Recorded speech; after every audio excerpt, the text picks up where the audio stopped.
You're cruising down a French autoroute at 200 kilometers per hour. Not white-knuckling the steering wheel. Not fighting the road. Not even concentrating particularly hard. You're just relaxed. One hand draped over a small, oval steering wheel that feels more like a joystick than anything you've ever touched before. The car glides over bumps as if the road itself has been ironed flat. Hit a pothole at full speed. The steering wheel doesn't even flinch in your hands. The ride is so smooth, so planted, so impossibly composed that contemporary automotive journalists struggled to find the right words. Some gave up trying and just said, "This feels like nothing else on earth." That car was the Citroën SM. And before this video is over, I am going to show you why this machine, built in France between 1970 and 1975, powered by a Maserati V6, loaded with technology that wouldn't become standard on cars for decades, might genuinely be the most over-engineered automobile of the entire 1970s. Maybe of the entire 20th century. Let's go. First, let's put this car in context because context is everything. It's 1970. The automotive world is a fascinating battlefield. Ferrari is making the Daytona. Jaguar has the E-Type. Aston Martin is building the DBS. Porsche just launched the 914. Germany, Italy, and Britain are the titans of the performance GT world, and they have been for decades. France? France is largely absent from this fight. And there's a very specific reason for that, one that most people outside of automotive history circles don't know about. Post-World War II, France imposed a punishing tax system called the puissance fiscale, a horsepower tax that made large displacement, high-performance vehicles economically brutal to produce and sell within the country. This effectively choked off France's ability to build the kind of flagship GT car that Jaguar, Ferrari, and Porsche were producing. For decades, France had essentially no production vehicle competing in the luxury performance sector. The last serious attempt before the SM was the Facel Vega, and that car was so unable to source a suitable French engine that it resorted to stuffing an American Chrysler Hemi V8 under the hood just to make the thing go. That tells you everything about the landscape Citroën was walking into. So when Citroën decided, we're going to build a world-class Gran Tourer, they weren't just building a car. They were attempting to reclaim France's automotive honor on the world stage. The project started back in 1961, 9 years before the car ever reached the public. 9 years. Citroën called it Project S, a sports variant of their legendary DS. And if you know anything about the Citroën DS, a car that is widely considered one of the most revolutionary automobiles ever made, then you already understand that sports variant of the DS is a phrase that promises something extraordinary. But here's where the story gets genuinely cinematic. In 1968, Citroën purchased Maserati. Let's start with the engine because the story of how this power plant came to exist is one of my favorite pieces of automotive engineering lore. The SM needed a high-performance engine. Maserati's chief engineer, a man named Giulio Alfieri, the same genius responsible for some of Maserati's greatest racing engines, was tasked with designing it from scratch. But there was a constraint. A very practical, very Italian constraint. The new engine had to be capable of being assembled on the existing tooling for the Maserati V8. Think about that for a second. Alfieri had to design a brand new V6 engine, but it had to share manufacturing tooling with a V8. That's not a minor creative restriction. That's an enormous engineering puzzle. His solution was elegant and slightly bizarre in equal measure. He designed the V6 with a 90-degree angle between the cylinder banks, the same angle as the V8 it shared tooling with. Now, a 90-degree V6 is inherently unbalanced. It's not the natural angle for a V6 configuration. The correct angle for a smooth V6 is typically 60 degrees. A 90-degree V6 requires careful counterbalancing to run without vibration. But Alfieri was clever enough to make it work. And the result was a genuinely compact, remarkably lightweight unit. The entire engine, this sophisticated, all-aluminum, double overhead cam V6, weighed just 140 kilograms, 309 pounds. That is extraordinarily light for an engine of this complexity and capability. In its base form, the SM 2.7 It displaced 2,670 cubic centimeters, fed by 3 Weber 42 DCNF carburetors, and produced 170 horsepower. That's 168 horsepower by DIN rating. And it was mounted behind the front axle, always, which was critical for weight distribution in a front-wheel drive car. Now, 170 horsepower doesn't sound earth-shattering in 2024. But the important thing to understand is what that engine wasn't. It wasn't a big, heavy, lazy displacement monster. It was a high-revving, sophisticated piece of Italian engineering in a French car, wrapped in an all-aluminum block that kept the nose light enough to actually exploit the front-wheel drive setup. The engine evolved over the SM's production life. By 1972, there was an injection variant, the SM 2.7 injection, using Bosch Digitronic electronic fuel injection, pushing output to 178 horsepower and a top speed of 228 kilometers per hour. Then came the 3.0-liter version in 1973, displacing 2,965 cubic centimeters and producing 180 horsepower, a top speed of 225 kilometers per hour. Why was the engine limited to 2.7 liters in the first place? Remember that puissance fiscale horsepower tax we talked about? That's why. The French taxation system effectively capped what Citroën could realistically sell in their home market. So for the first 2 years of production, the SM was running an engine deliberately held back by tax policy. Now we get to the part of the Citroën SM that genuinely deserves the word revolutionary: the suspension. The SM inherited and evolved the hydropneumatic self-leveling suspension system that Citroën had pioneered on the DS back in 1955. But on the SM, this system was taken further, refined, and integrated with every other dynamic system on the car in ways that were simply unprecedented for a road car in 1970. Here's how it works at its most basic level.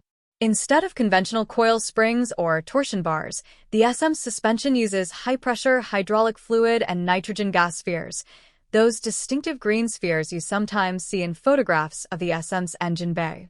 The hydraulic system maintains a constant ride height, regardless of load. Put 4 passengers and luggage in the car, the suspension automatically adjusts. Drive at speed, the car self-levels. The height of the car remains virtually constant under all conditions.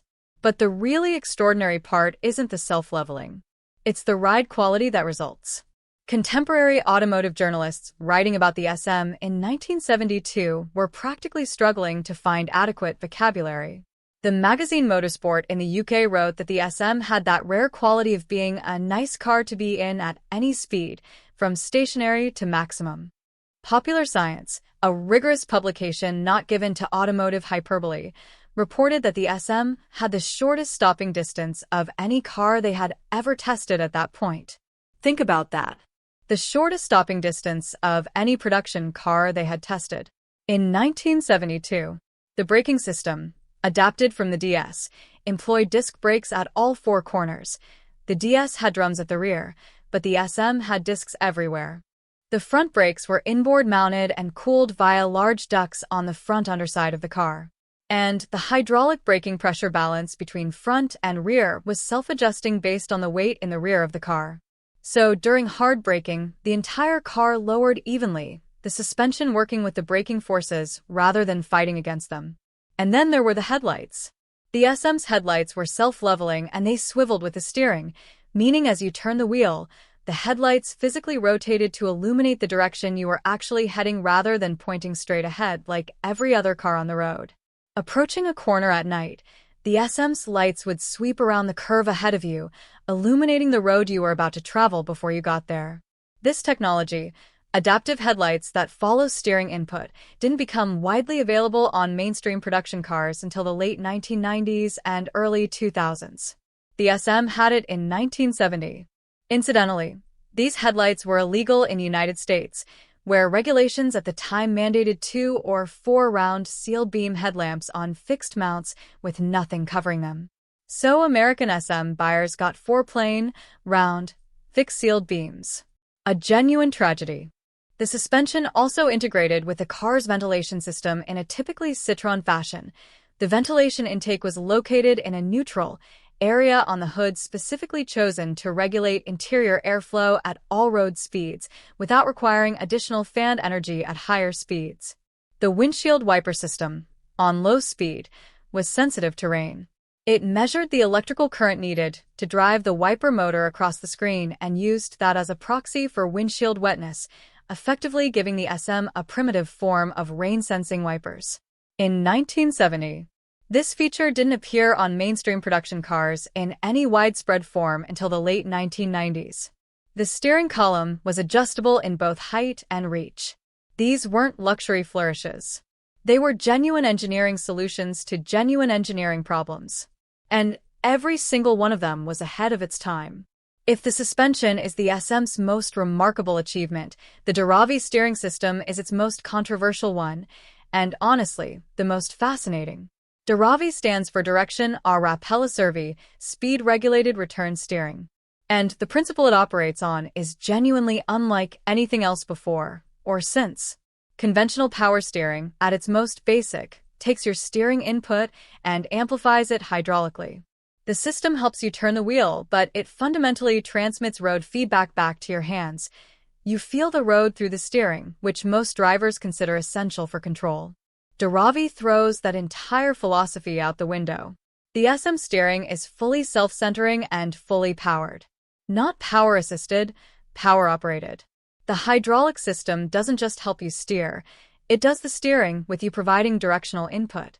The system eliminates road feedback almost entirely.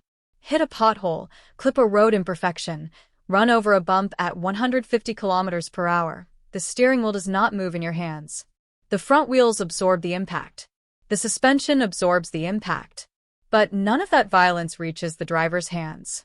Because the steering is self-centering, DIRAVI allows the front wheels to run near zero caster, the geometry that normally gives wheels their tendency to track straight.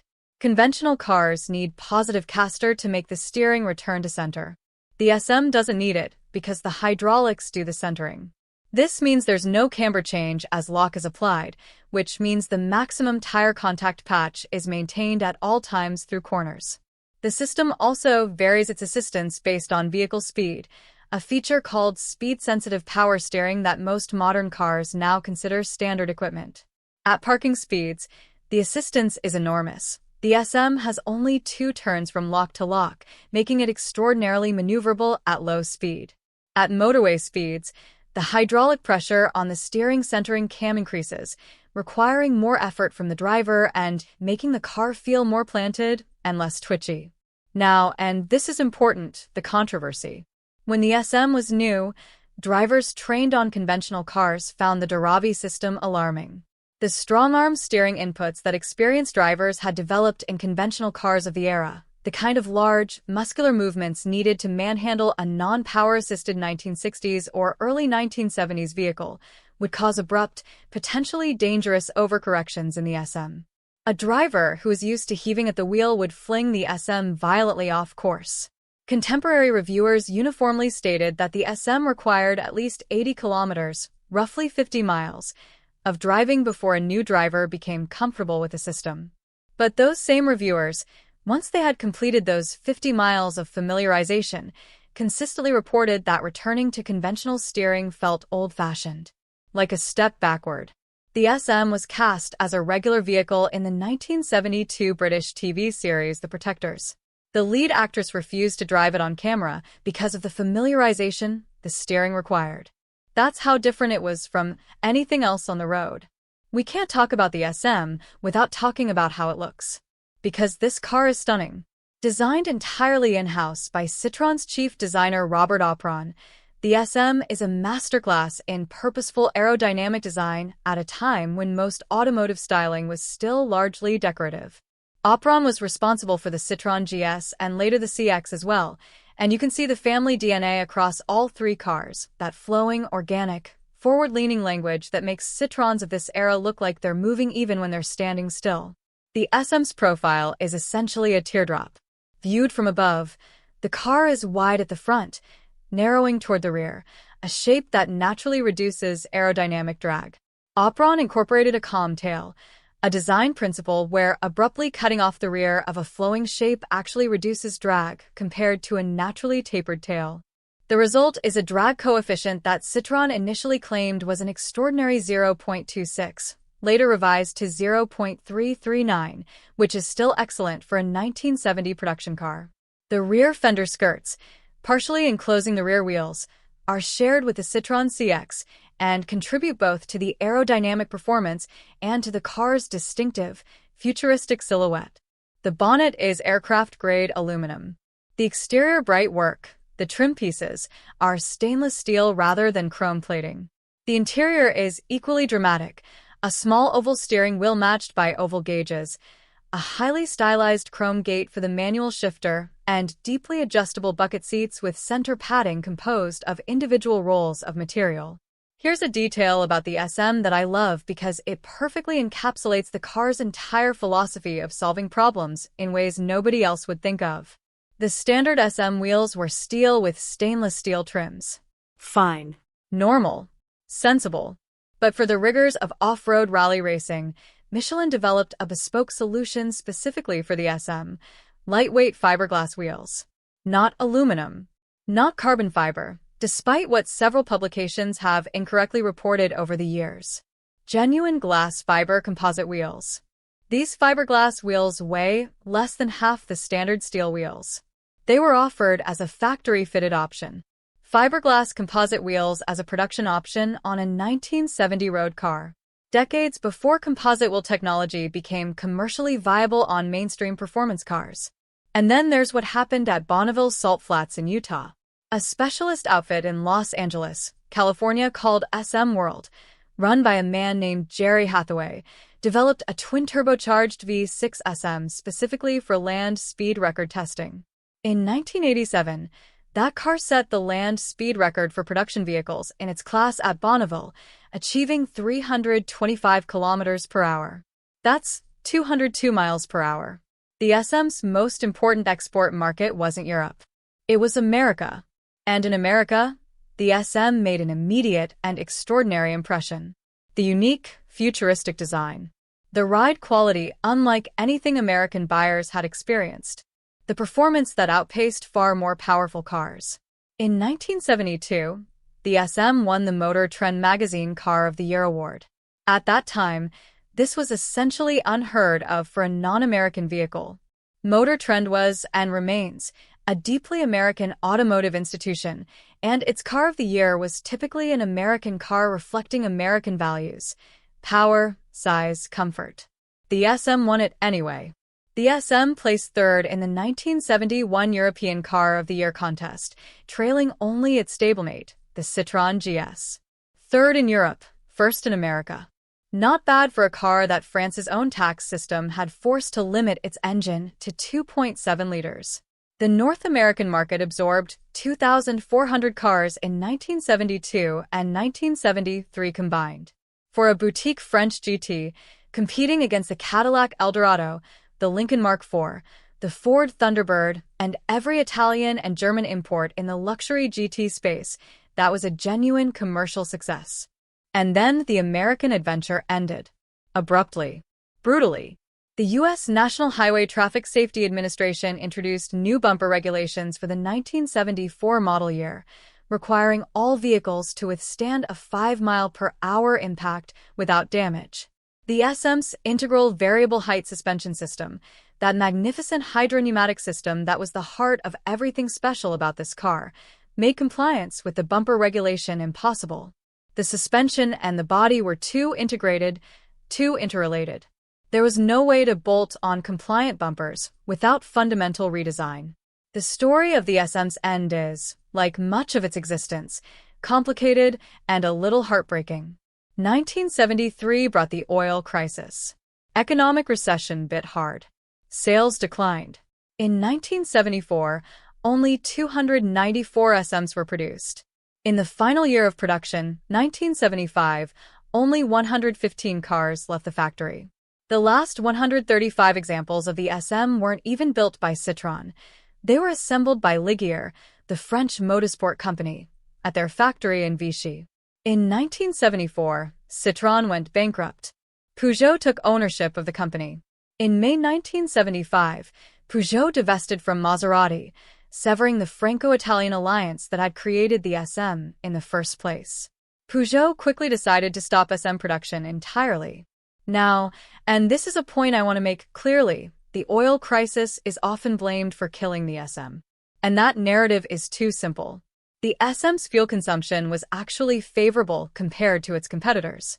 Many far more profligate cars were introduced at the exact same moment the SM was dying, including the hydropneumatically suspended Mercedes-Benz 450 SEL 6.9, a car that made the SM look economical by comparison. Peugeot itself introduced a V6, powered car of similar displacement in 1975, the 604. In America, the SM's single largest market, it was genuinely one of the more economical vehicles in the luxury GT class. The oil crisis contributed, but it wasn't the cause. Sales had been declining since 1972, before the oil shock. And the decline was largely attributable to one brutal truth: the SM was extraordinarily difficult to maintain. Like an exotic Italian car, those 3 Weber carburetors required frequent adjustment. Many engines experienced failures at around 60,000 kilometers because the interference engine design uses timing chains that require manual adjustment, and most owners simply didn't know this. The 90-degree V6 was an unusual configuration that most mechanics in the 1970s had simply never encountered. Only Buick and Jeep had used a V6 with 90 degrees between cylinder banks in limited production runs years before. Owning an SM correctly required 2 separate categories of specialist knowledge: a Citroën specialist for the hydraulics, suspension, and systems, widely available in Europe but rarer elsewhere, and a Maserati specialist for the engine. Finding one or the other was manageable. Finding both, for a single car, in the same geographic area, was genuinely difficult. Once prospective buyers understood this reality, sales dropped precipitously. A total of 12,920 SMs were produced across the entire production run from 1970 to 1975. That's it. Fewer than 13,000 cars. I said at the beginning of this video that the Citroën SM might be the most over-engineered car of the 1970s, maybe of the entire 20th century. And I want to close by explaining precisely what I mean by that. Over-engineered doesn't mean badly engineered. It doesn't mean unnecessarily complex for its own sake. The SM was over-engineered in the truest, most admirable sense of the phrase. It was engineered beyond what the market required, beyond what the competition was attempting, beyond what manufacturing and maintenance infrastructure at the time could fully support. It was a car from the future, accidentally released in the present. It had self-leveling suspension in 1970. It had rain-sensing wipers in 1970. It had adaptive headlights in 1970. It had speed-sensitive power steering in 1970. It had electronic fuel injection by 1972. It had composite wheels as a factory option in a year when most manufacturers were still arguing about whether aluminum was viable. The combination of Citroën's systems engineering genius and Maserati's performance engine expertise produced something that was genuinely unprecedented, not just as a collection of features, but as a holistic driving experience. Those automotive journalists who said in 1972 that traveling for hours at 200 kilometers per hour in the SM was simply comfortable were not exaggerating. The car made that possible in a way that nothing else at the time came close to matching. It won Motor Trend Car of the Year in America in 1972. It placed 3rd in European Car of the Year in 1971. It won its first competitive rally. A modified version broke 200 miles per hour at Bonneville. And it died after just 5 years and fewer than 13,000 cars, killed by taxation policy, by maintenance complexity, by a bumper regulation, and by a bankruptcy. 5 years of production. 50-plus years of influence on every car you've ever driven. That is the Citroën SM. If you're new here and this kind of deep dive automotive history is your thing, you're in the right place. Subscribe, hit the bell, and let me know in the comments, which over-engineered car from history do you want me to cover next?